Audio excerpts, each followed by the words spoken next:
बार की बात है, भगवान शिव और माता पार्वती कैलाश पर्वत पर बैठे पृथ्वी पर हो रही घटनाओं को देख रहे थे।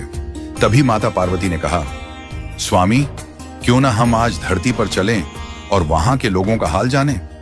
महादेव मुस्कुराए और बोले, चलो देवी। दोनों दिव्य रूप धारण कर तुरंत ही एक गांव में पहुंचे।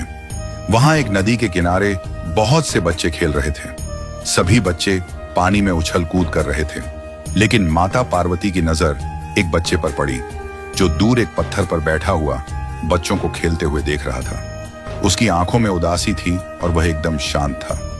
माता पार्वती ने महादेव से पूछा, यह बच्चा क्यों नहीं खेल रहा?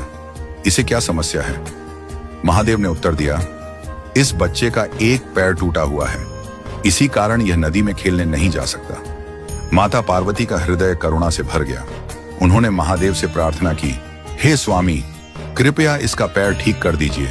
यह बच्चा भी अन्य बच्चों की तरह खुशी से खेल सके, यही मेरी इच्छा है।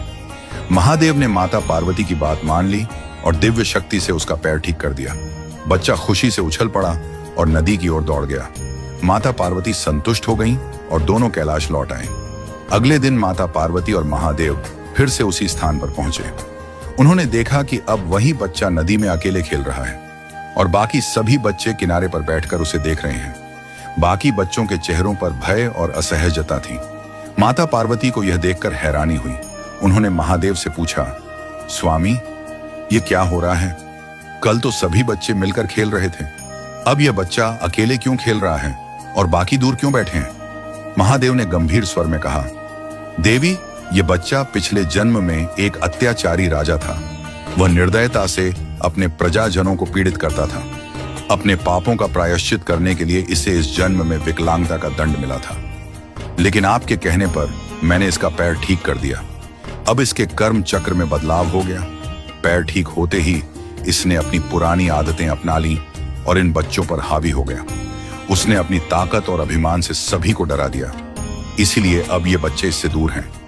माता पार्वती को यह सुनकर गहरी सीख मिली। उन्होंने कहा, स्वामी, क्या इसका जीवन चक्र हमेशा के लिए बदल गया? महादेव बोले, कर्म चक्र सदा चलता रहता है। इसका स्वभाव और व्यवहार ही इसे नए परिणाम देंगे, लेकिन यही जीवन की सच्चाई है। हर व्यक्ति को अपने कर्मों का फल भोगना ही पड़ता है। कुछ समय बाद बच्चे के व्यवहार को देखकर उसके माता पिता ने उसे सही मार्ग पर चलने की शिक्षा दी। बच्चा धीरे धीरे अपनी गलतियों को समझने लगा और सभी बच्चों से माफी मांगकर उनके साथ खेलने लगा। सीख, कर्म का फल अटल है, लेकिन सही मार्गदर्शन और प्रयास से अपने कर्मों को सुधारा जा सकता है। स्वयं भगवान भी